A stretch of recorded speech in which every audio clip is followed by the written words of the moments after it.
Hello, everyone, and welcome to this online launch event, School Strategies for Fostering Students' Digital Competencies.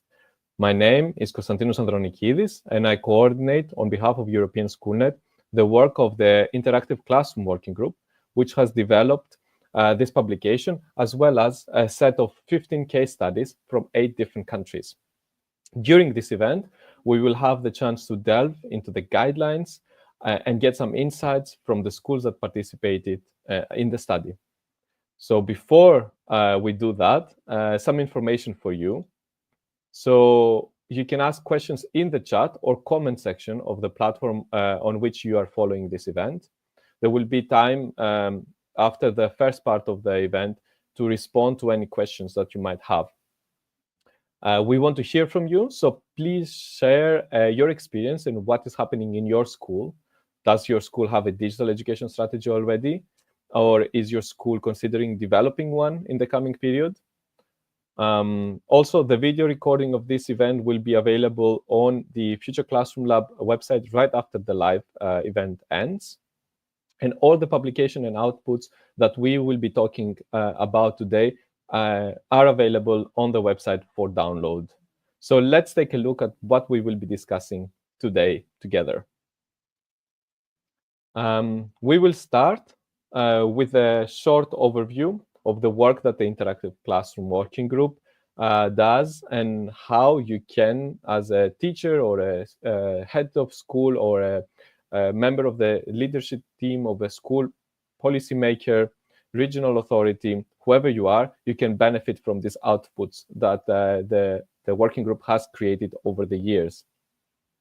Then we will proceed with the official launch of the guidelines for school leaders, presenting their structure, their relevance, and also explaining a bit more how a school leadership team can use this publication to develop an effective and sustainable digital education strategy that considers the context and the needs of the school and addresses also the challenges that each school faces. We will also explain the reasoning for using case studies as a foundation for building the guidelines and their knowledge and insights as primary guiding principle to build what we propose as the 7-step guide that we were gonna discuss later on. Finally, we will have the opportunity to hear directly from some of the schools that participated in the program as they share some insights about their journey and experience in developing and sustaining practices that support and foster students' digital competencies. So let's start right away with the first part of the event today. So first off, who is behind this work? The Interactive Classroom Working Group was set up in 2013 and is one of European Schoolnet's standing working groups to this day. This year, or the past year, basically in 2024, it consisted of 8 education authorities that work together to produce the work that we are presenting here today to you. Its aim overall is to enable education authorities to explore common areas of concern, share experience, address policy challenges related to integration of a wide range of technologies in the classrooms, and investigate their impact on teaching and learning. Every year, it explores different topics connected to the priorities and interests of the members that are consisting the working group every year. So European Schoolnet and the Interactive Classroom Working Group have over the years investigated different topics and have produced several guidelines and tools for school leaders and teachers. As you see on your screen, the group has investigated the work and impact of makerspaces in schools, the value of creating innovative learning spaces, and the potential that technology can have in improving teaching and learning. You can find all this material, both current and previous work, by visiting the Future Classroom Lab website, selecting Interactive Classroom Working Group on the top of the menu. In 2024, the working group focused on the topic, the role of leadership teams in fostering students' digital competencies by developing sustainable school vision and strategies. So this is what we are talking about today. The members of the working group investigated the question, how do school leadership teams mainstream practices for fostering students' digital citizenship?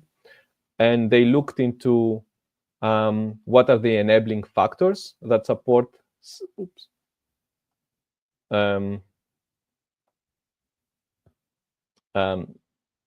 so they looked into what are the enabling factors that support such practices.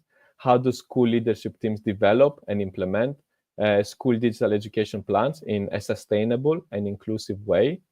And whether they used any planning or diagnostic tools, and whether artificial intelligence and other emerging technologies influenced these practices. The result of this work is a collection of 15 case studies from 8 different countries, and a publication that can act as a guidance for school leadership teams that want to develop their own school education strategy.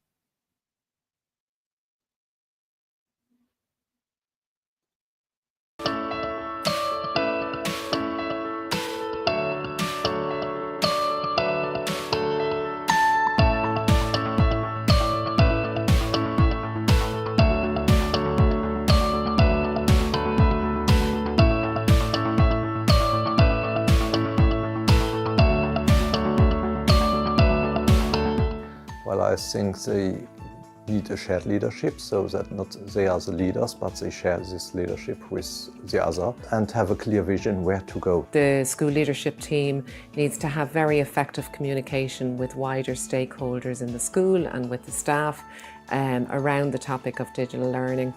I also think it's very important that student voice is heard and that students are very involved in the development of the digital learning plan in the school. School leader who kind of sets the direction, but on the other hand also makes the, let's say, conditions for the digital strategy to actually become a reality. Equipment, financing, and things like that. It is very important for a school to have a vision, and this vision should be a shared vision. You have students, you have parents, you have teachers that are participating and are sharing responsibilities and decisions. Implementing digital strategies or forming digital strategies is some sort of feedback mechanisms within the schools where the leadership team tries to gather information from the teachers or even the students or even their parents. Developing the strategy in order to include as many different actors within the school as possible.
So now you got a little preview of what the guidelines is about, and you heard from some of the representatives of the working group on their thoughts on some questions. So if we delve a bit more into the structure of the guidelines that are just released today, we see that the publication consists of 2 parts. The first part provides the foundational context for understanding the importance of digital competence in education. It delves into key concepts such as the definition of digital competence, the role of artificial intelligence, and the need for whole school digital strategies. This section highlights the importance of visionary school leadership in fostering systemic change and aligning digital initiatives with broader educational goals. It helps, therefore, school leadership teams to get a grasp of the most important notions and concepts that will help them when they build their own digital education strategy. And then we have the second part that offers a practical roadmap for school leaders to develop and implement digital education strategies. At its core, there are 7 actionable steps designed to guide leaders through the process of identifying needs, setting priorities, and operationalizing their vision. So let's take a look at the 7 steps that we propose and see what we are talking about more in detail.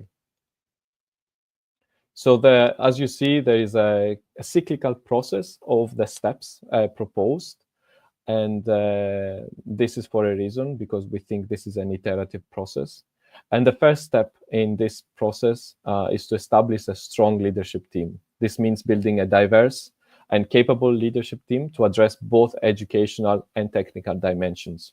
In the guidelines, you will find a short description of each step proposed, and also a snippet of or example from 2 case studies of how they address the step proposed. So if we go to the second step, agree on a strategic vision and priorities. This step includes aligning digital goals with broader educational values and embracing flexibility to adapt to emerging trends. The third step, identify and understand the main needs and challenges. It focuses on assessing digital readiness of the school, addressing different gaps that might exist in the resources, the skills of the staff, both teachers and non-teaching staff, and the infrastructure that the school has. That could be both the Wi-Fi, for example, the hardware, but also the software that the school possesses. The fourth step, analyze resources available and or needed. In this step, school leadership teams are really tasked to map existing resources and identify areas for investment, including external potential opportunities for funding and partnerships with other organizations and other actors. The fifth step, ensure a whole school approach. It's really important to engage all different stakeholders, teachers, students, and also parents and guardians, to have this collaborative strategy development, and also make sure that everyone's voices are heard and taken into consideration while developing this strategy. The sixth step is translate the vision into actionable steps and timeline. In this step, school leadership teams are really tasked to break down the strategy into specific tasks so that they become actionable with clear milestones and accountability. So who does what and when? And the final step in this process is set up monitoring and evaluation processes. So the need to establish a robust evaluation framework to make sure that the strategy remains relevant throughout the years, sustainable, and also impactful. And this also step leads the way to restart the process every time that the strategy is assessed and evaluated, so that it remains relevant for the school and for its action. So this is, as we mentioned, is an iterative process that can help the school, or we believe that it really will help the school develop a strategy that aligns with its goals and needs, especially for integrating digital across teaching and learning. So what is the relevance of the guidelines? This publication really acts as a resource for heads of schools or members of school leadership teams that wish to better understand how a whole school digital education strategy can strengthen teachers' work to develop and foster students' digital competences. The publication really aims to support the mainstreaming of evolving innovative practices at school level and to provide guidance and support to school leaders seeking to develop digital education strategies in their own school. So it's a resource. It's not a Bible, of course, but you can use it and adapt it in the way that you see best fit. Why we use the case studies as the approach for the development of the publication. So the members of the interactive classroom working group represent 8 different European public education authorities, and each member identified and selected 1 or 2 schools in their country whose experiences would be documented in the form of case studies that we also published to inspire other schools and to inform the developments of these guidelines. So basically, the case study schools are schools that really are ahead or very advanced in this particular domain and can act as examples in this case. The case study approach was selected as it allowed for exploration of real-world, basically, examples and practices within a diverse, within the diverse school environment that we have across Europe and also beyond.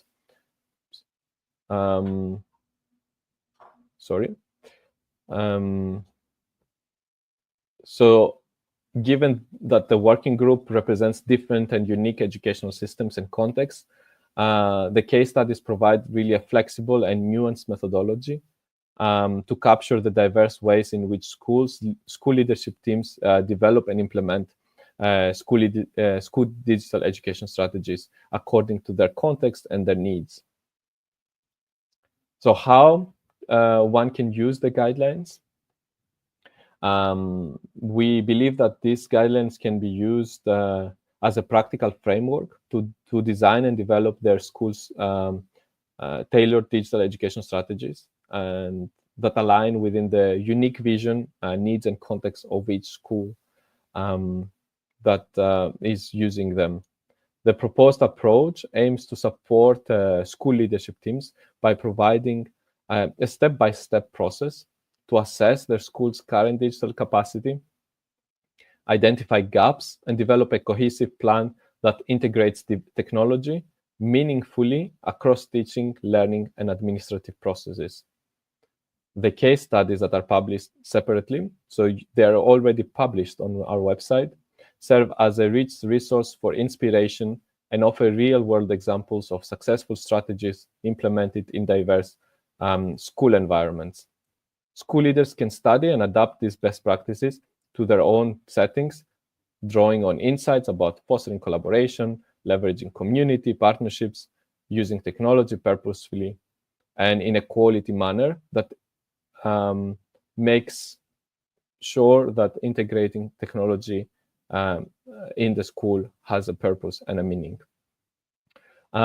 So this is, in a very short nutshell, what the guidelines are about. The guidelines are published in English and soon will be also available in Italian. So feel free to go on the website, download them, and get into them.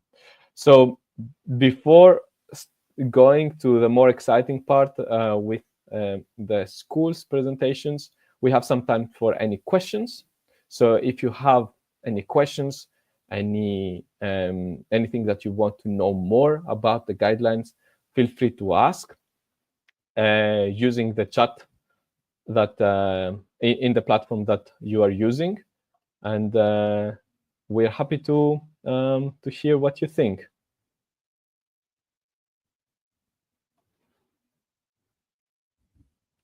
So the recording of this event will be available on YouTube and our website right after this event. So you can rewatch it, you can share it with others, and also use it in case you want to rewatch parts of it at least.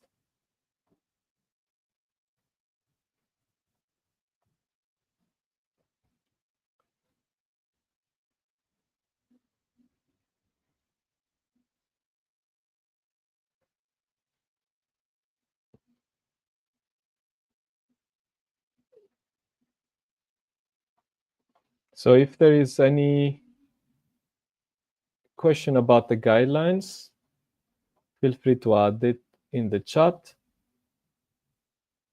Otherwise, we can proceed. I know that it's still just you got access to the guidelines and the case studies. So yes, my colleagues will share the link to the case studies as well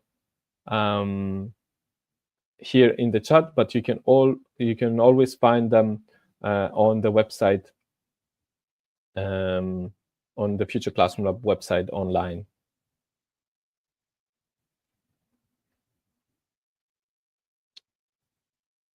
So I see that Isigul is asking about what kinds of competence can be used. The guidelines are aimed at helping schools to develop strategies that focus especially on the digital competencies of students. And of course, this is not a concrete set of competencies, but it involves, of course, being able to use digital devices and navigate the internet in a way that is meaningful, collaboration, communication as well, and also learning how to be safe online. So there's a big set of competencies that students are meant to develop to be ready for the 21st century.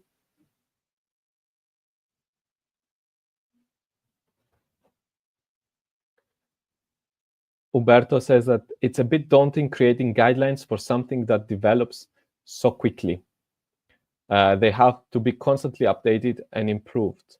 So indeed, that's something that is part of the process, and what we also discussed during the development of these guidelines. That's why it's an iterative process. The school leadership team creates the strategy or the plan, and you will hear also from the schools later on.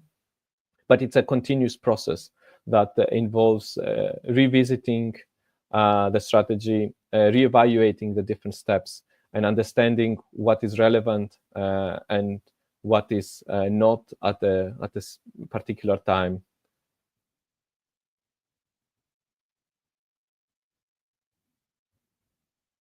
So this initiative, Alberto is asking who brought this initiative to life. So it's part, as mentioned in the beginning, of the Interactive Classroom Working Group, and the 8 ministries of education, the education authorities participating in it last year decided to focus on this topic because they thought it is an important topic to be addressed during the past year, basically.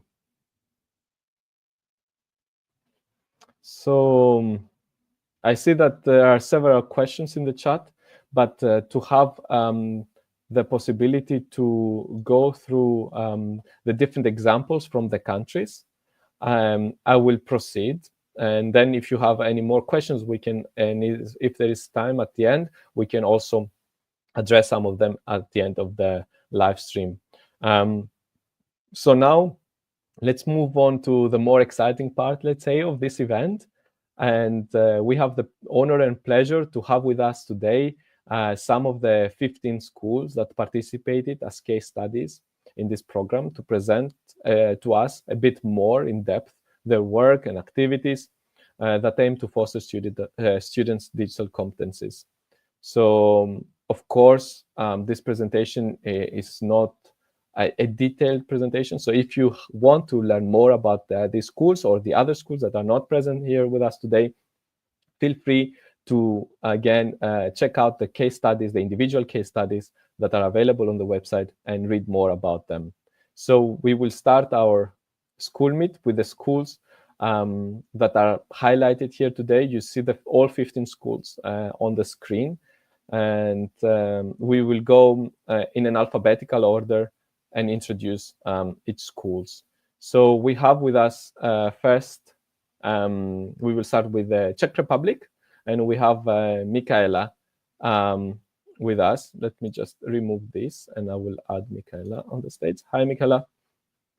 Hello, hi. Nice to meet you. Excellent. Do you have your presentation? I don't see your presentation shared. Could you share it? Yeah, I will try. I'm sorry, I haven't prepared. Okay.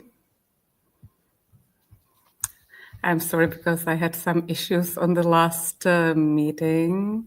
No worries. Just a second. I hope.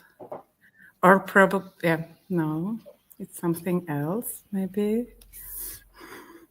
If you want, we can go to the next country. You can share it, and then we can go again. Maybe Excellent. if it's possible, I will get it done here. No Sorry. problem at all. Okay.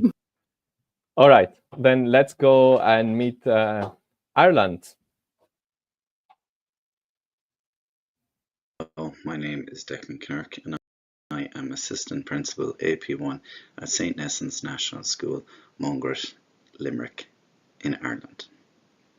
St. Nessans National School is the sole primary school participant in this interactive classroom working group's case study on school strategies for fostering students' digital competencies. To understand where our key objectives and priorities derive from in relation to our school's focus on the digital education strategy, first, you must understand our school's vision. St. Nessans' vision is to enable students to engage confidently with digital technologies, promote digital literacy and critical thinking, build sustainable strategies aligned with our school improvement plans, and encourage innovative teaching through emerging technologies such as artificial intelligence. Based on this vision, St. Nessans National School's key objectives are: number one, developing digital competencies in our students, focusing on enabling students to leave our school as confident, creative, and productive users of digital technologies. Number two, professional development for our teachers, regular training and upskilling of teachers to integrate digital technologies effectively in teaching, learning, and assessment. Peer collaboration and support to increase confidence and competence amongst our teachers. Number three, incorporating digital technologies in teaching and learning. Use of tools like interactive whiteboards, iPads, and Chromebooks to enhance classroom teaching and learning practices. Using digital learning portfolios and platforms such as Google Workspace for education and Google Classroom, as well as Seesaw for formative assessments and student work reflection. Fourthly, infrastructure and resource planning, regular audits of IT infrastructure, ensuring reliable broadband and upgrading outdated equipment such as interactive whiteboards and laptops, systematic sharing and booking of school devices to ensure equitable access for all our students. Fifthly, embedding digital technologies in curriculum, integration of digital tools to support subject-specific and cross-curricular learning objectives, and providing tailored support for special needs students and non-native speakers using assistive technologies. Sixth, focus on collaboration and school leadership, so building leadership capacity amongst our teaching staff to lead digital technology initiatives, to share best practice and promote good use of digital technologies in all our classrooms. Establishing a digital learning team that plans effectively, monitors actions in the school and revises the digital learning strategy regularly and communicates to the whole staff our plan and vision. And seventh, promoting sustainable and continuous improvement, ongoing review and adaptation of the digital learning plan to align with evolving educational needs. Some specific initiatives now that have proven most effective in St. Nessans National School in fostering our students' digital competencies are as follows. Number one, integration of digital portfolios. The school's participation in IDA's formative assessment using digital portfolios initiative was a huge success, as it upskilled our teachers and provided our students with the opportunity to upload, catalogue and reflect on their work using platforms such as Seesaw for junior classes and Google Workspace for Education for senior classes. This was usually successful as it allowed our students to foster self-assessment and encourage meaningful engagement with digital tools. Number 2, hands-on projects using digital tools. Our school uses practical applications of tools like Jamboard, Figma and FigJam, Wakelet and Canva for projects. This allows students to be creative in, for example, drawing up interactive posters on topics like sustainability. These projects enhance our pupils' creativity, collaboration and digital content creation skills. Thirdly, access to digital devices. Implementation of shared device systems, including iPads and Chromebooks, ensures an equitable access to technology for all our students here at St. Nessens. This approach emphasizes purposeful use of technology to meet specific learning goals. Number 4, emphasis on internet safety and digital literacy. Active participation in Safer Internet Day activities and collaboration with Webwise to promote online safety at St. Nessens. The Student Council here in our school also plays a pivotal role in raising awareness amongst peers and making digital literacy a core focus in the school. 5, teacher to professional development. CPD for teachers to increase their confidence and competence using digital technologies. This includes workshops on platforms like Google Workspace and formative assessment tools, ensuring that our educators can effectively guide students in digital learning at St. Nessens. 6, collaboration and peer learning, encouraging students to collaborate on digital tasks and work in teams to enhance their digital problem-solving skills. Our teachers also engage in peer support with one another and collaboratively plan and share resources and best strategies.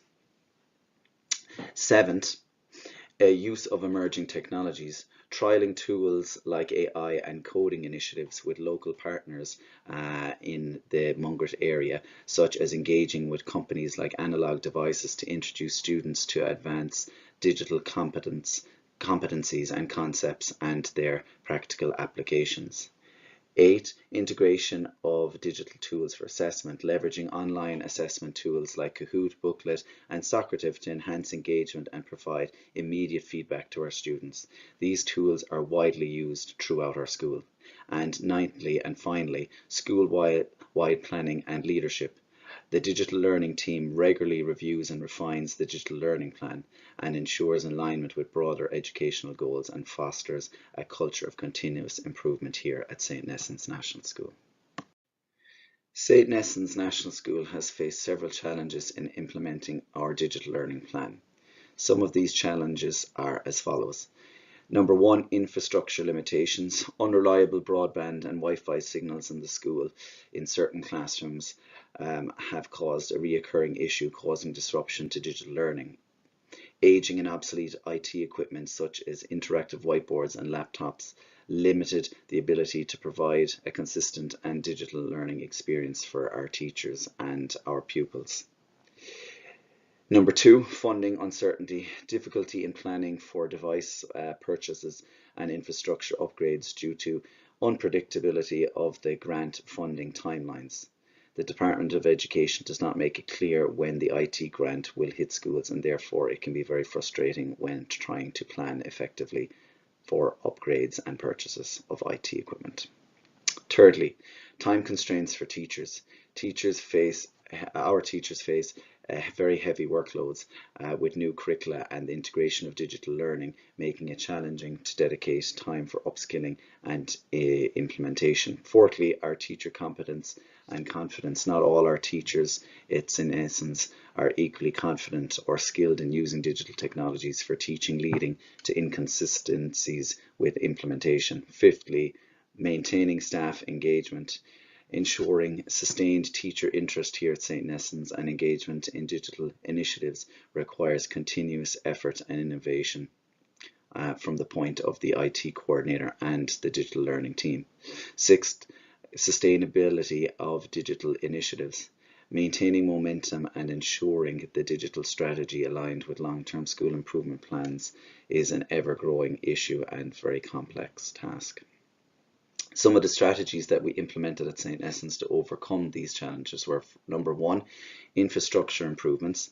We conducted an infrastructure audit with the support of an external IT company to identify weaknesses and prioritize upgrades, such as improving broadband quality and installing additional Wi-Fi access points. We phased replacements of outdated equipment with modern tools like Chromebooks and interactive smartboards. Secondly, in St. Essence, there's the strategic use of funding implemented.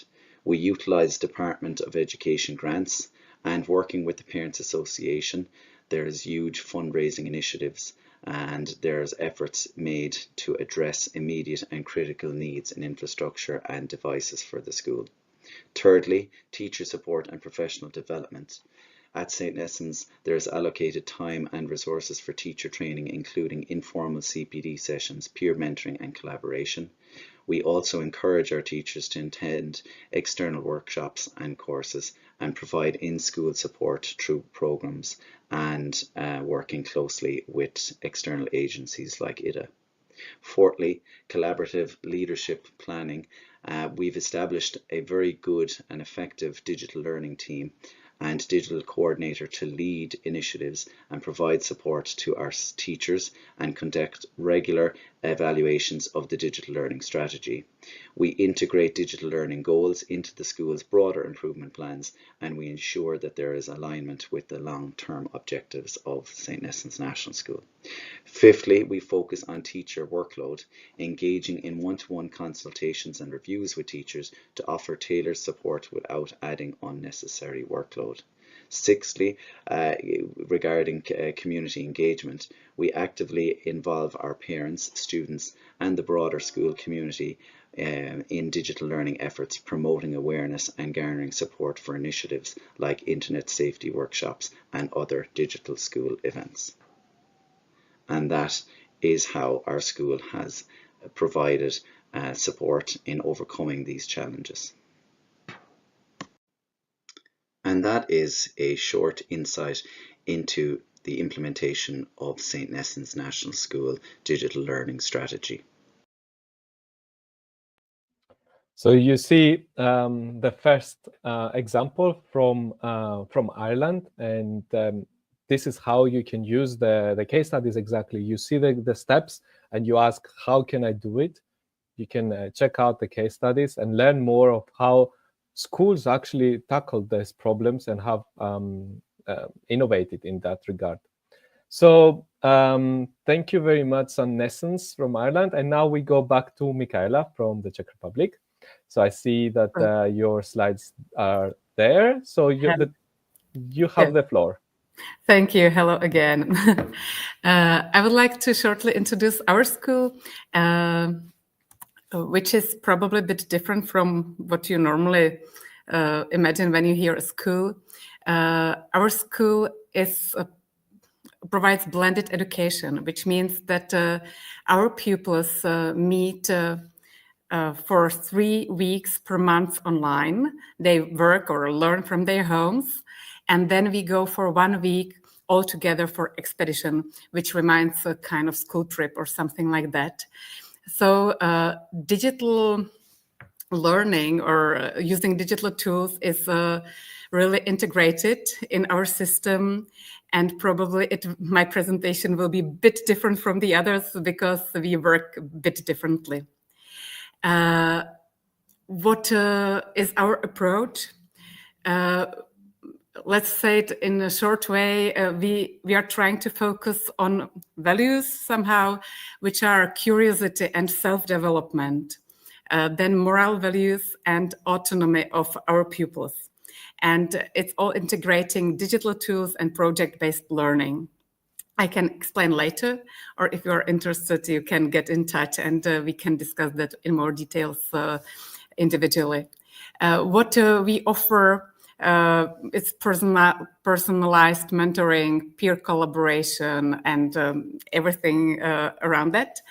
And our goal is to prepare our pupils to be flexible and that they can be happy and work efficiently in the modern world.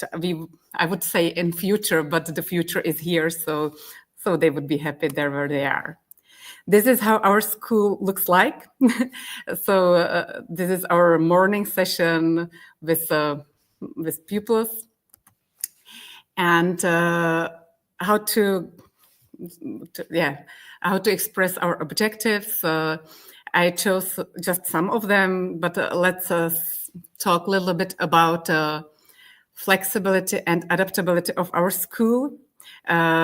Because we provide hybrid education, we are open to pupils from the whole Czech Republic, and even those who don't have access to high or good quality schools, they can come to our school and learn here. Here in the picture there, you can see that we are really, we can access every part of the world, not only the Czech Republic. Here we had a meeting and classes with pupils from Nepal. So it brings this. And the next point is that we focus on core values. In our school, we don't focus so much on digital strategies itself. We focus on teaching kids how to be good people, and we are using digital tools because we are immersed in a digital world, and we are using the digital tools not just for the efficiency, but to foster also meaningful learning experiences. And we are trying to provide the kids all what we think is important, and the tools are just some instruments, digital tools. It means that the digital tools are integrated and digital competencies as well, and they are taught just across all the subjects we have. It means that we meet within various classes, and we use it for communication, for information, literacy, content creation, problem solving, really everything for those 3 weeks when we are online. And but it's also very closely connected to digital well-being, because when you hear online school, everybody says, wow, what a disaster it must be. And we are aware of the fact, and we are trying to avoid the risks and really be as effective as possible, and to provide well-being to our kids and teachers. It means that we limited the time that we spend, let's say, in our school. We are trying to be more effective. We have classes only from 9 to, let's say, 12:30 p.m. with some breaks. And the rest of the work the kids can do independently. And we also focus very much on various strategies, how to manage stress, uncertainty, how to cope with online addiction, teach the kids how to be more offline. And we have many classes focused on these strategies that help them to make this model sustainable. What specific initiatives have proven to be effective or efficient in fostering students' digital competencies?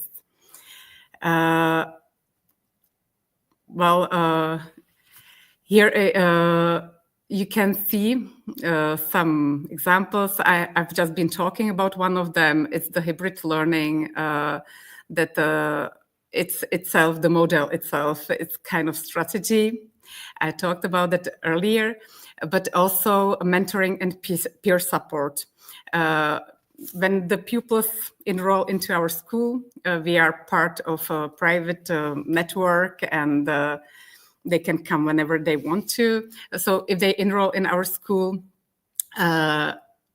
they are provided, they get a buddy. It's a pupil, and he is responsible for guiding them through their beginnings. We have some checklists when the kids come, where they have some tasks to learn how to work in the digital world. And they also work with their mentor, which is a teacher who is responsible for them and takes care of the kids. So there is a very individualized approach to newcomers. But the mentors stay to be their mentors for the whole stay in our school. So if there are some troubles, they can overcome it easily, because they meet every month to check everything about their well-being and goals and so on. What's also quite specific about our school, that our learning is really fully project-based. We only have 3 subjects, which we would call typical subjects, which is math, in English, and Czech language. And all other subjects are taught within a big package. So it's interconnected, and the kids really work on projects the whole time. Where they, within these subjects, they can use various digital tools, and it's really part of that, because the only way how they can express themselves, or not the only way, but they express themselves throughout the online world. So they use these tools for communication, creation, and everything around problem solving, learning not only skills but also knowledge and stuff like that. And what tools do we use? I think everything what you can imagine. Miroboard is a very popular one, because it's really interactive. But yeah, there are also many others. And I see that I am talking too much, so I will just skip to the end. I'm sorry for that. It's running very fast. What I would mention before I finish, that I think that we are really focusing very much on what we think is important for life, and we are using the digital tools in this way I've tried to introduce. In case you were interested in more details, just don't hesitate and contact us. We will be happy to talk about and discuss. And sorry for being a bit longer. Thanks a lot, Michaela, for this presentation. Just a quick question before we let you go. How old are the students that participate in your school? Yes. Thank you for the question. They are from the 6th to the 9th class, which means from approximately 12 to 16 years. Excellent. And if you want to learn more, feel free to check out the complete case study that is on our website. Thank you very much, Michaela. So now we go to Italy. I don't know if we have someone from the school there. Can you hear us? Yes. Hi. Okay, hi. Good evening to everybody. It's such a pleasure to be here. I'm talking for IC3, IC3 in English, from Modena.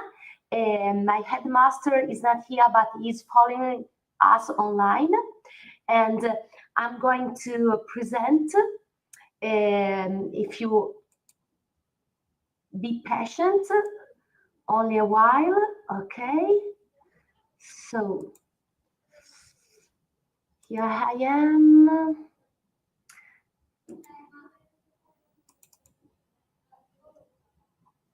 Okay. Oh, it doesn't work.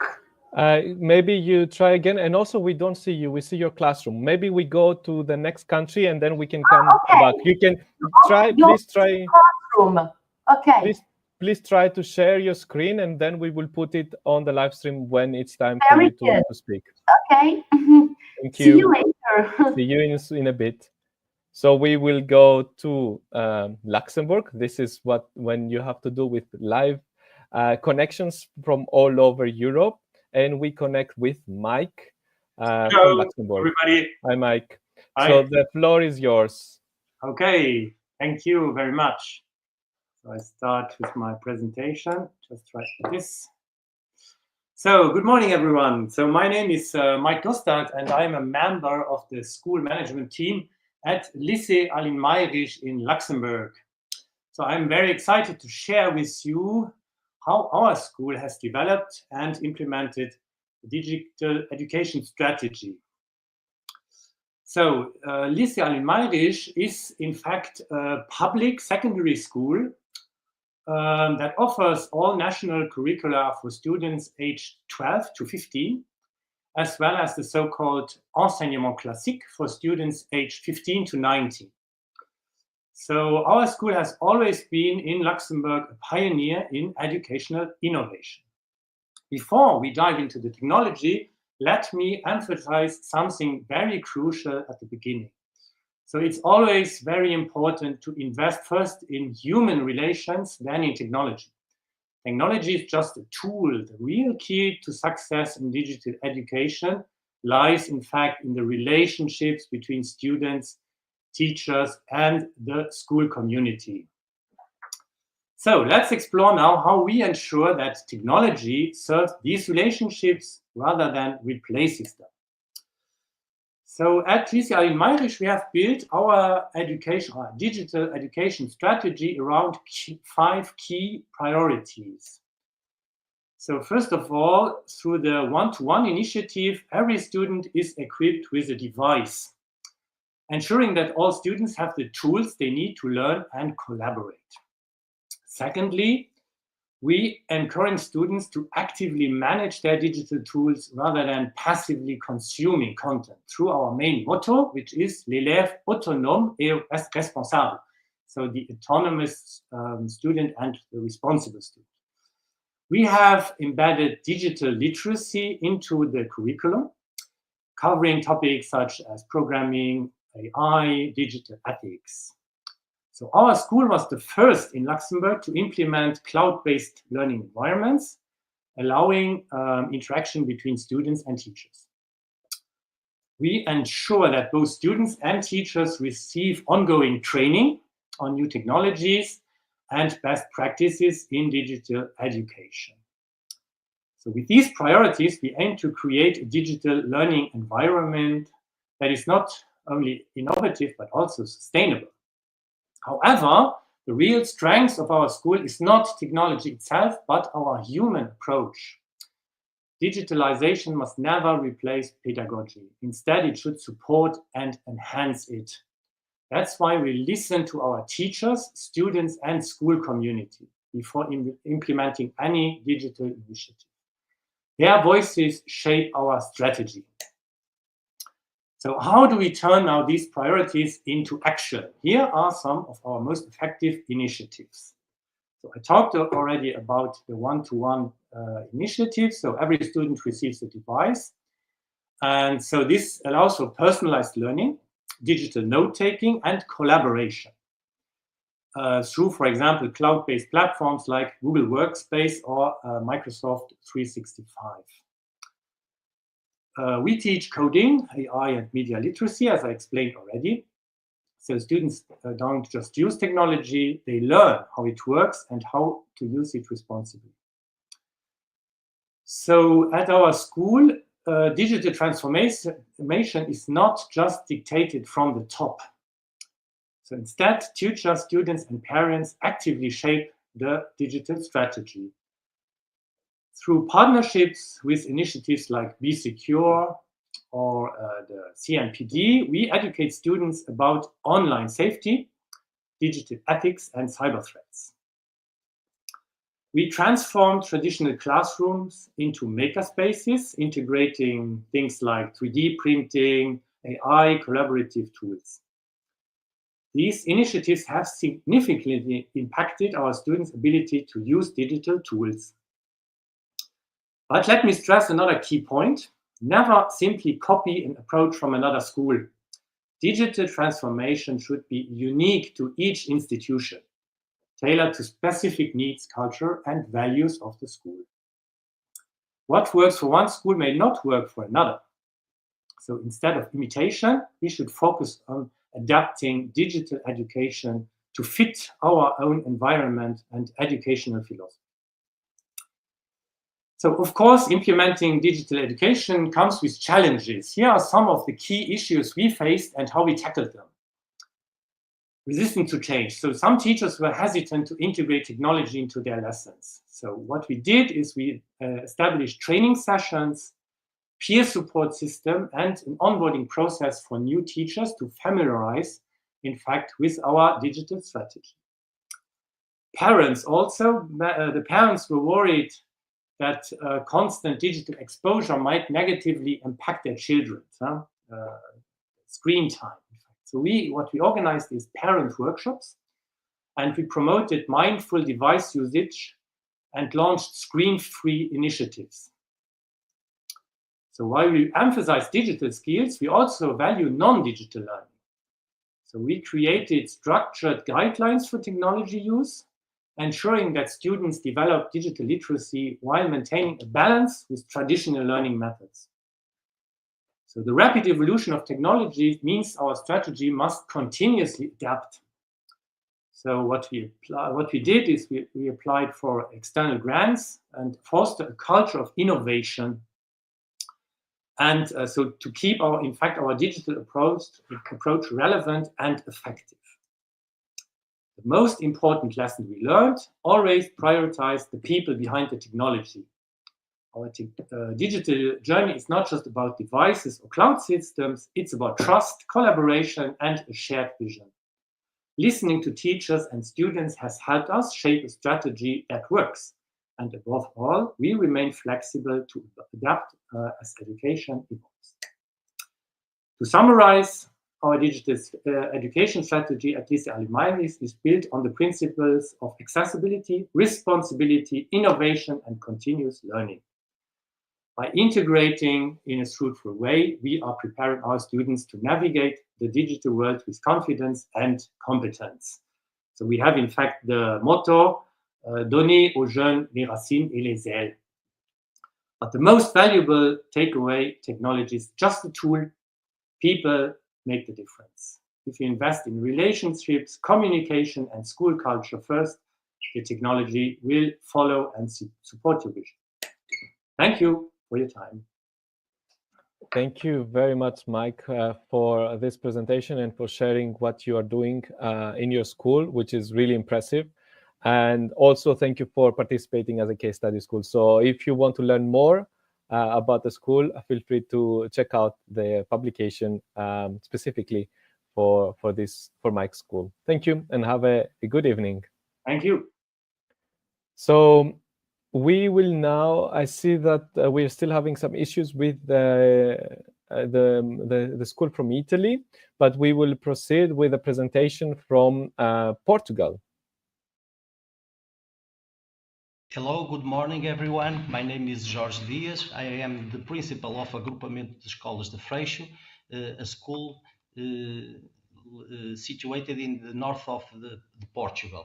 So I will try to present our digital action plan that we promoted in our school. Our digital action plan is a structuring document based on the frameworks developed by the European Commission for the digital competences of educators and organizations, namely DG Competu and DG Comp.org. So the intervention areas of our digital action plan focus on different domains of the school organization in the context of our digital technologies. Professional engagement, teaching and learning, assessment of learning, continuous professional development, and leadership. The main objectives, you can read them in the presentation, are the support the continuous digital professional development of teaching and not teaching staff, promoting the transversal integration of information and communication technologies in pedagogical action, enhance a culture of collaboration and sharing among teachers in building a learning community, foster the development of transversal digital skills in students essential for lifelong learning, promoting scientific and technical knowledge related to information and communication technologies in students, preparing them for a digital society. Integrate digital technology in a sustained and consistent manner in teachers' pedagogical practices.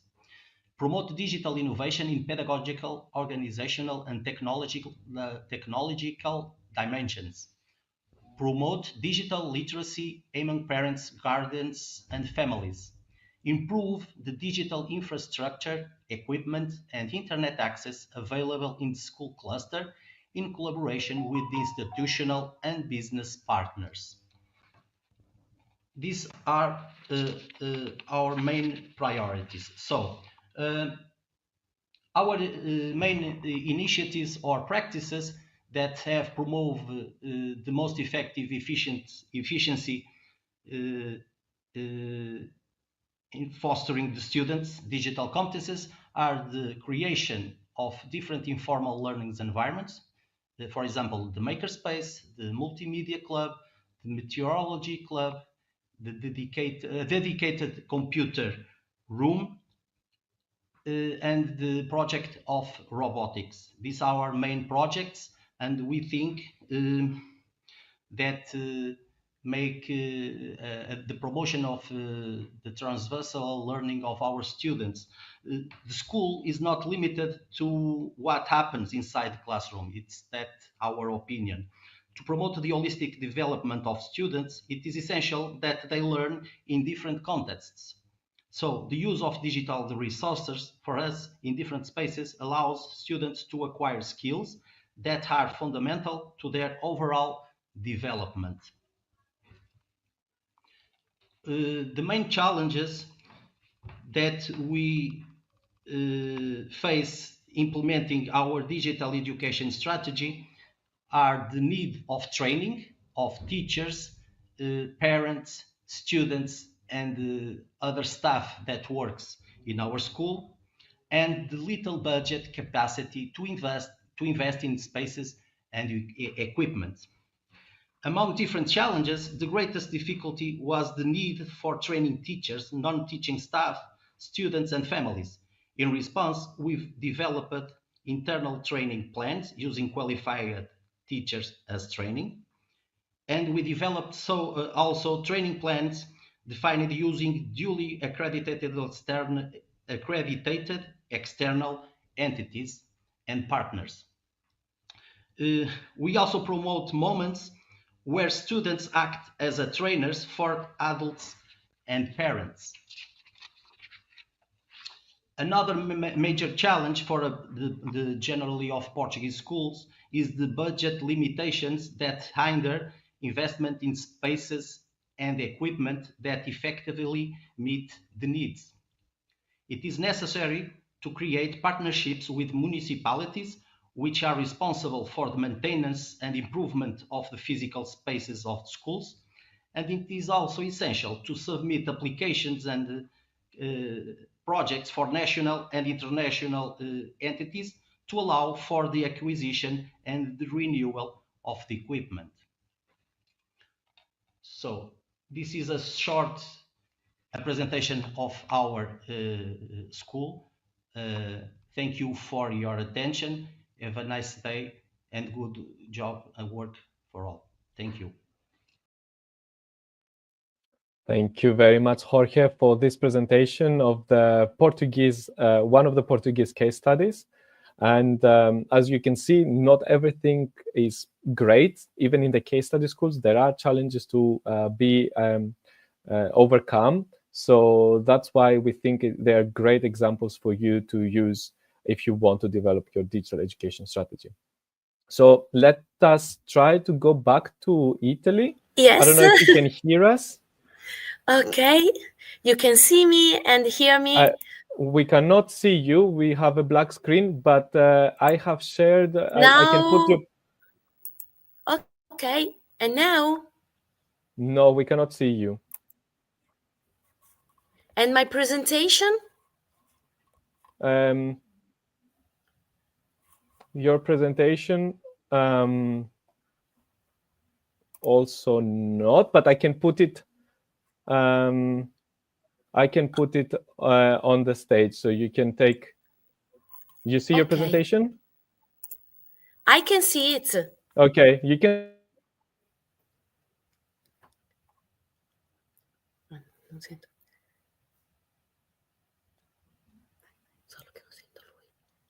Okay, can you hear me? Yes, we can hear you. You can go ahead. Okay, so Mattarella School in Modena. Modena is a city in the northeast of Italy, and we like to think of it like an hub of innovation and creativity. IC3 is a comprehensive school, so we have a kindergarten school, 2 primary school, and a lower superior secondary school. And if you want to go on with the slide, I'm going to present it. We think that one of the most striking features of our school is the extensive array of specialized laboratories. The spaces are equipped with state-of-the-art technology, providing students with hands-on experiences in fields such as robotics, 3D printing, and virtual reality. By fostering a culture of experimentation and exploration, these labs encourage students to become active participants in their own learning. So we have a curricula designed, we call it designed for the future. And in the next slide, I can explain to you what we mean by curricula designed for the future. So they are designed to prepare students for the challenges and opportunities of the 21st century, with a strong emphasis on STEM subjects. The Mattarella School equips students with the skills they need to thrive in a rapidly changing world. However, the school also recognizes the importance of the humanities and arts and offers a well-rounded education that fosters creativity and critical thinking. Most of all, critical thinking. And if you want to go on, we have a digital syllabus that characterizes our digital curricula, a syllabus for AI generative AI. In the next slide, no, the one before.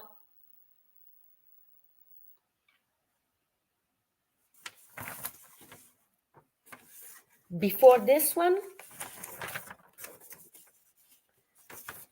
Okay. The next one. Okay. So a particularly innovative aspect of the Mattarella School is its approach to assessment.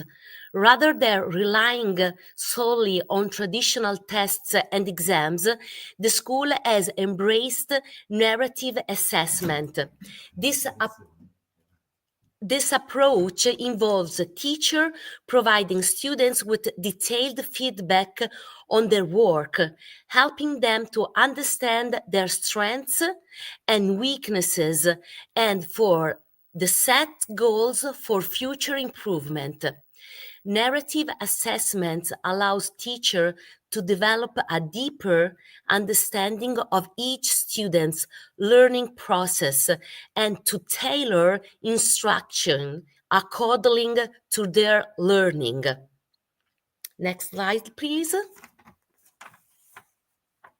So what do we think are the benefits of this kind of approach? Number one, increase the student engagement. By providing students with opportunities to explore their interests and to work on real-world projects, the Mattarella School has significantly increased student engagement. Number two, improved problem-solving skills. So the school's focus on hands-on learning and project-based work has helped students to develop strong problem-solving and critical thinking skills. Number three, personalized learning. So the narrative assessment allows teacher to provide students with individualized feedback and support, helping them to reach their full potential. In conclusion, we think that Mattarella School of Modena is a pioneer in education, offering a unique blend of traditional but also innovative approaches to learning. By providing students with a rich and stimulating learning environment, the school is preparing them to be successful in the 21st century and also beyond. We think that it is important for learning to tackle the challenges of the world around us. And if you want to go to the next slide,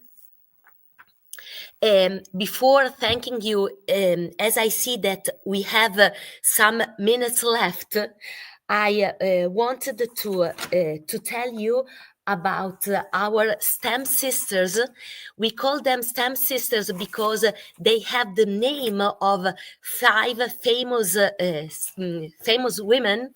That is Frida. We have a curriculum on art and music, and Frida comes from the famous Frida Kahlo. And then we have the digital curricula. We called it Lucy, because this name comes from the famous Australopithecus Lucy, the first woman, we can define it. And then we have a scientific Maya, that is the sister, thanks to the goddess of earth, that is about science and technology. And then we have Mary, the sister of the soft skills, and it derives from Maria Montessori. And the last one is Marge, that is the newborn sister.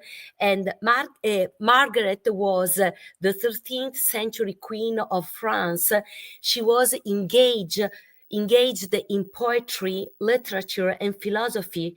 And so for us, she represents the sister and the curricula of transversal languages, such as videocast, podcast, digital storytelling. And she covers all these sisters are not on a specific discipline, but they are pathways that cover all the discipline present in our schools. For what is concerned about the generative AI, we have a curriculum called the Digi Metro. I say it's in Italian. It is like a map of an underground, and we can say that in each station there are specialized activity with specific tools for all the ages, so from kindergarten to 14 years old. And That's it. That is what our school is about. I hope it was interesting, and thank you again for this opportunity.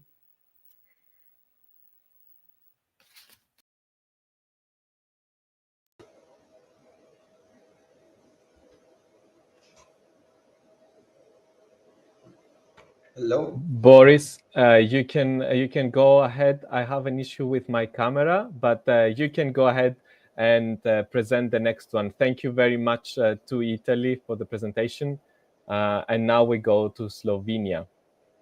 Okay, hello, thank you very much. My name is Boris Volavic, and I am ICT coordinator at primary school Beato Polančićev, Maribor, Slovenia. So we are a public school, and we have students from 1st till 9th grade. So this is from 6 till 15 years. So we are primary and lower secondary school. So in the next 6 minutes, I'll tell you how we are developing and implementing our school digital strategy over the years. Our objectives and priorities are changing through time, and are always supported by national projects. The first one were from 2008, e-školstvo, which means e-schooling. This was Slovenia's biggest e-schooling project till now. We were moving from use of technology in classroom then to the much smaller project, digital innovative pedagogy, where we shifted to use of technology by students. Currently, are we in second incarnation of the same project, where we are talking about impact of technology usage by students. So we are developing student digital competences. We are using the DigComp 2.2 framework, and we are currently focusing on AR and XR.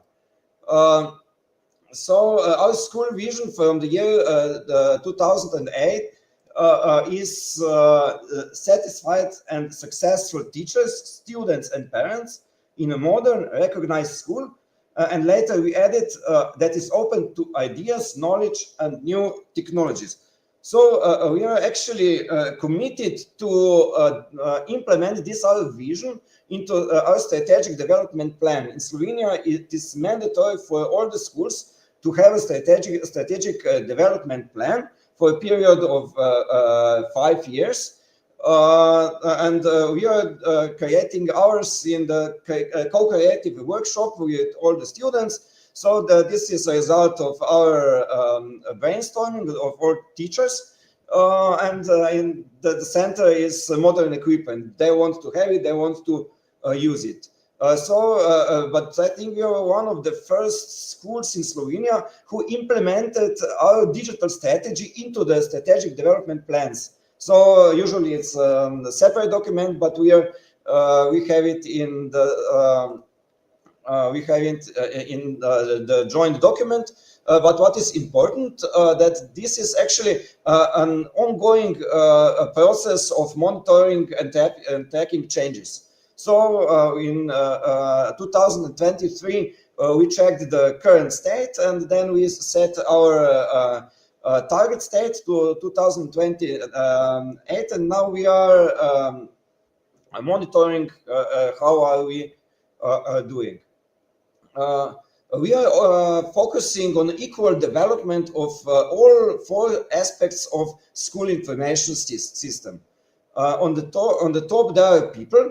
So we are developing digital competencies of teachers and students, so that they are confident in using the hardware. We are using the bring your own device concept. So the students are working with their own mobile devices, but there also has to be good internet connectivity, servers, Wi-Fi, interactive displays. They have actually to work. So that teachers and the students can use software, but this is not just a learning management system. We primarily use Moodle and also with complement Microsoft Teams. But also the set of applications which are using all teachers in all classes. And the last, the most important content. Not only content which is created by our teachers, but also content which are they sharing through different networks. Our good practice is student school digital identity. We provide our students with their school digital identity in the 3rd grade. This is at the age of 8, of course, with parents' consent. This student identity is attached to multiple platforms because there are advantages and disadvantages of each one of them. Our main focus is on communication and collaboration in safe digital environment.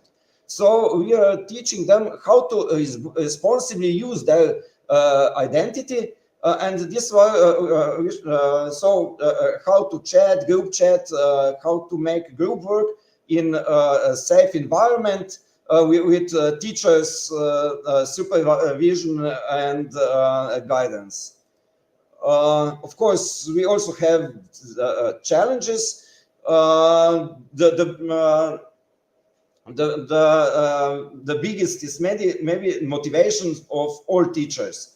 I'm sure you're familiar with the famous pencil metaphor, and it's very important to have some projects for the sharp ones. So this research and development projects like Digital First, which are we collaborating with partners from 10 different countries.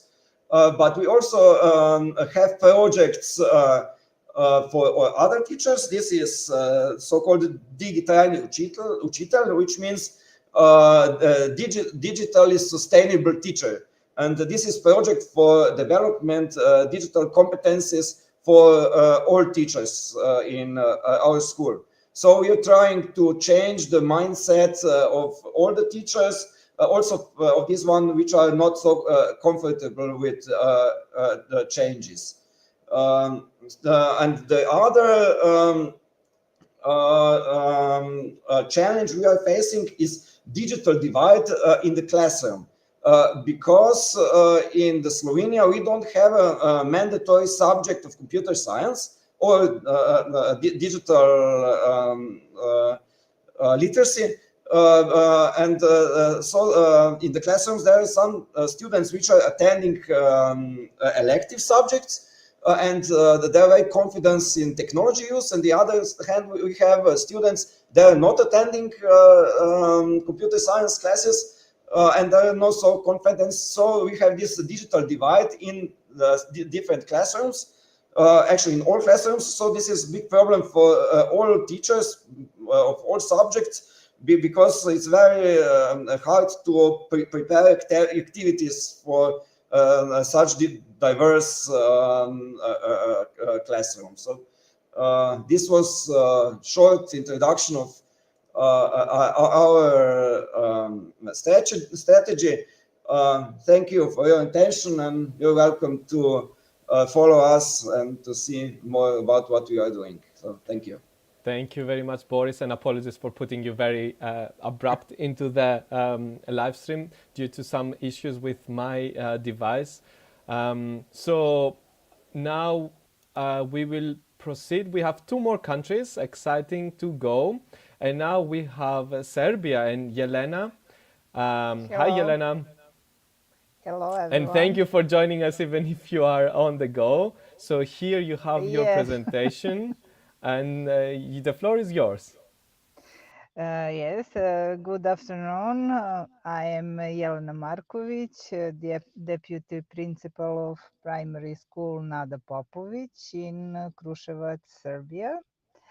I must say we are a very large school. We have 1,407 students in 48 classes. We have all, but we need more space. Um, Today, I am here to share how we are bringing these innovative ideas to life through our digital education strategy. I must say, oh, sorry. My- Just a moment. Oh, I'm back. Okay. I must say this is journey full of challenges, creativity, and exciting possibilities. Um, I can. Okay. Um, our digital education strategy focuses on three main areas: upgrading infrastructure, improving competencies, and innovating teaching practices. Like I said, the first infrastructure. We started by updating outdated equipment and ensuring reliable internet connection, and continually seeking funding for more resources. Without strong foundation, I must say innovation isn't possible, unfortunately. Second, improving digital competencies, teachers. Our professional development program empower teachers to confidently integrate digital tools into their lessons. Students, we focus on teaching students about digital literacy, safety, and how to use technology responsible for learning. Most important, parents for us. Through workshops, we are helping parents become active participants in their children's digital learning journey. And third, innovative teaching practices. We have introduced tools like interactive whiteboards, digital textbooks, and gamified learning platforms to make lessons more engaging and effective.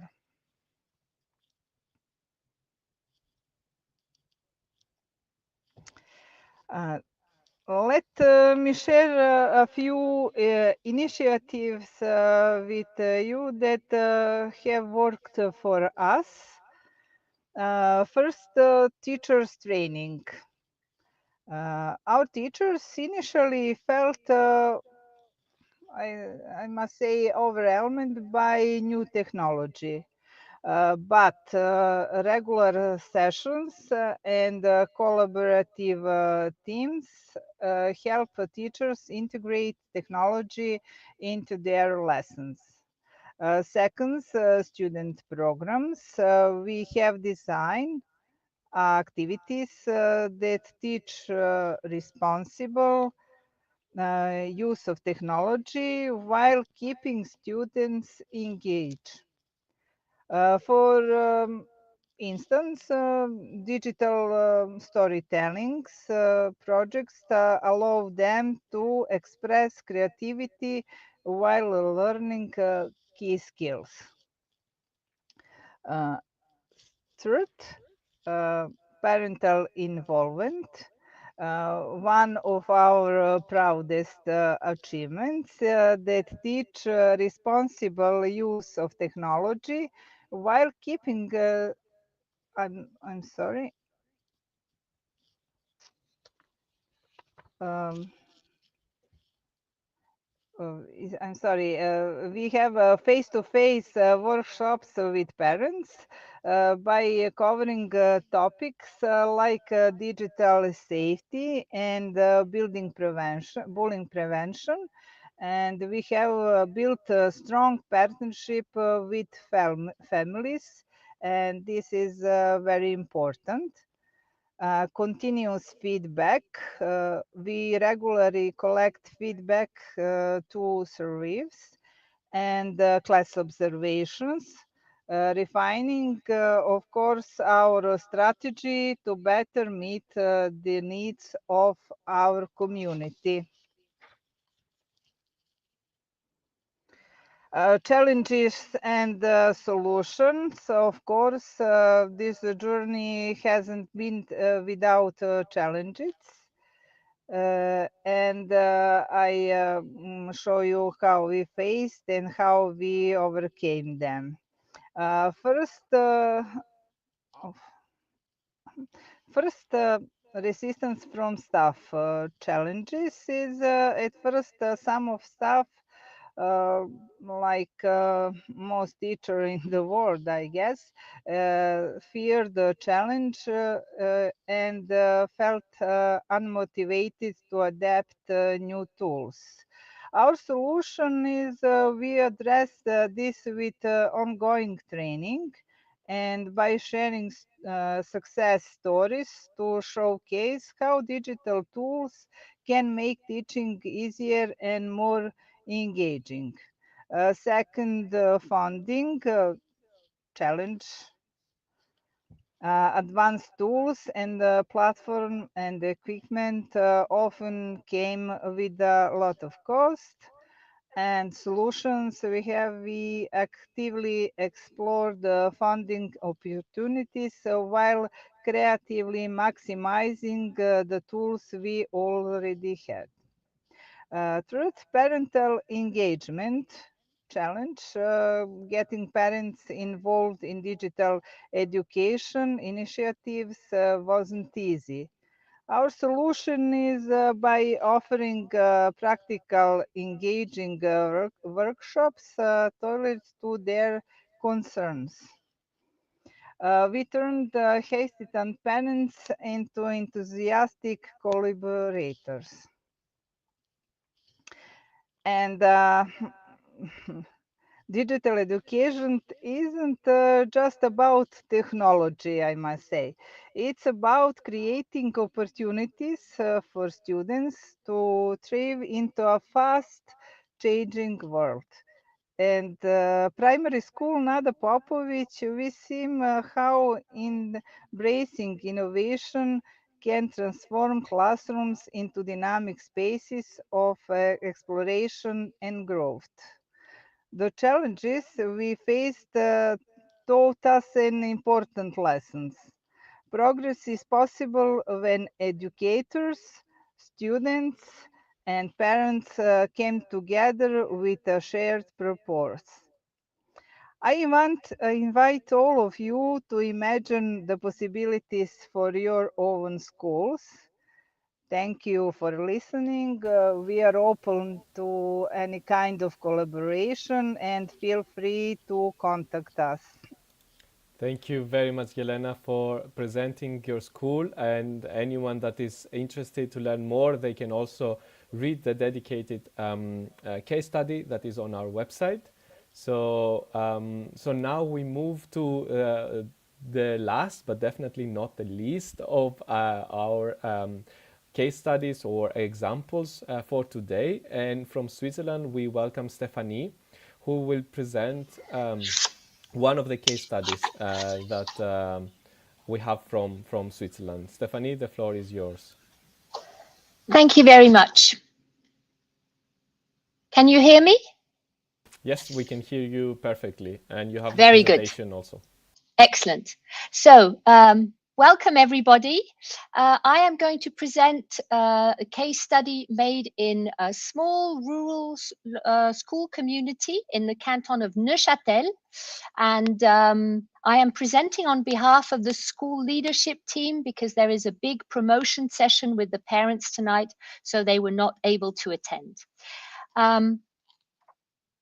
As you can see, the School of the Val de Rue caters for 2,200 students from year 1 to 11.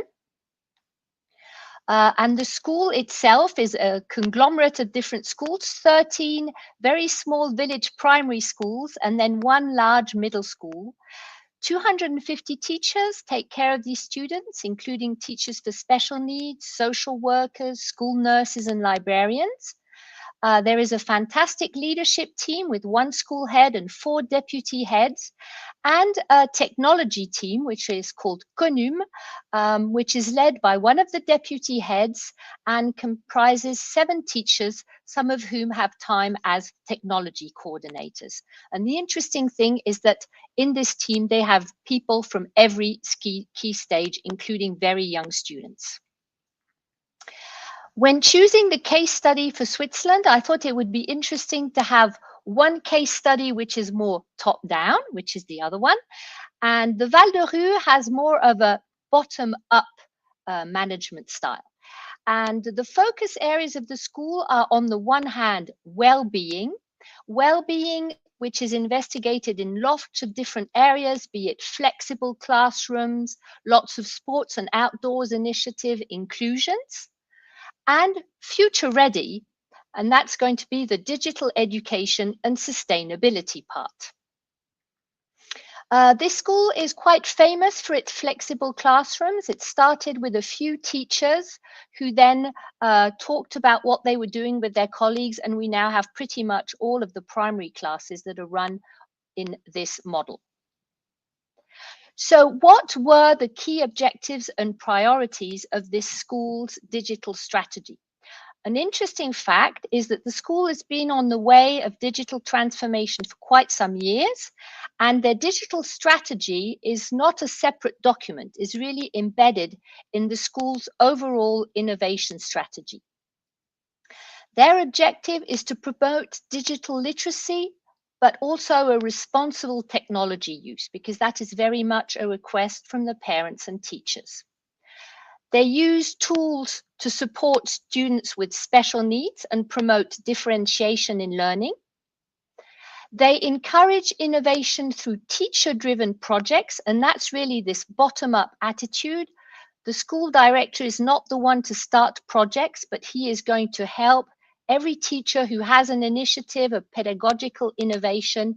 He's going to make sure that he has the means, the technical equipment to carry it out. There is a big focus on critical thinking and computational skills, and overall the objective is to maintain a balanced approach between digitalization and student well-being. I'm now going to talk about a few initiatives that worked really well. One of them was the implementation of computational thinking teaching through unplugged activities. Switzerland has a new digital curriculum with a strong focus on informatics and computational thinking. And the idea here in this school was to try to do as much of this curriculum without digital tools, to really go through games, through unplugged activities, through thinking. And the teachers were trained through an in-house teacher training program to be able to carry out these activities. Of course, also connected with digital awareness. So here you can see some of the kids working on algorithm, on programming, on detecting fake news, but without any screens around. The second initiative I'm going to mention is one that is very present at secondary school level, and it is called the Flip Mastery Model. It's a mix between a flipped classroom and a mastery model that was very popular in the 80s, the idea that you have to work so that 80% of the students master 80% of the school's objectives. For the schools at the secondary level, the digital awareness campaigns are very present. The school is an old building, but you have posters, projects that the kids have put together around prevention and digital awareness pretty much everywhere. Here you can see some of the students working in this flipped mastery model. The teachers work together to produce videos of the different math subjects that the students can then watch at home as homework. And all the school time is then dedicated to working together with the help of the support teachers. This project has spread particularly well in the classes for students who are going on to apprenticeships and who need to have good marks in math to get interesting positions. So what are the challenges faced in this strategy and how did the school overcome them? So as you understood, the idea is really to foster teachers to formulate their own projects, then to help them find the necessary technology, be it a pack of iPads, be it a 3D printer. Of course, with this model, the question is always, how are you going to upscale? How do you go beyond the 10, 20% of teachers who are really motivated to go one step further on the digital path? A second challenge is finding and building good relationships with local authorities, because of course, the more and more teachers work with digital technologies, the more funding you need. And the third challenge is this very strong interest in this school community for sustainability projects. It's a beautiful natural environment. People want to keep it that way. So how do you combine a strong digital strategy with a sustainability focus? The school is also mindful of screen time, ensuring that digital learning supports rather than overwhelms the students. So overall, I encourage you to go and have a look at the 2 Swiss case studies and see how this school in particular, in a very modest and step-by-step approach, has managed to digitize its teachers and students. Thank you very much. Thank you very much, Stephanie, and also for jumping in, to present the case study from Switzerland. So Stephanie is one of our members of the working group, and thank you very much for the work that you have done. So as Stephanie mentioned, if you're interested to learn more about this particular school or the other Swiss school, feel free to check out the case studies. So now we reach the end of today's event. Thank you for staying with us a bit longer. But I think it was very valuable to hear all examples and to learn a bit more from the schools that presented here with us today. So I urge you once more to check out the guidelines, see if you can use them and how you can use them to develop or improve your existing digital education strategy. And also make sure to check out the case studies, because they have valuable examples and insights on how they faced different challenges and how they overcame problems that might be helpful for you also to understand how to overcome problems that you might be facing. So with this, I would like to thank all the speakers that participated to this event today, and all the schools and stakeholders that took part in this action and this work program. I wish you a very nice evening, and yeah, make sure to follow us on social media and our newsletters to learn more about the activities that European Schoolnet is doing in the area of innovation in education. Have a nice evening.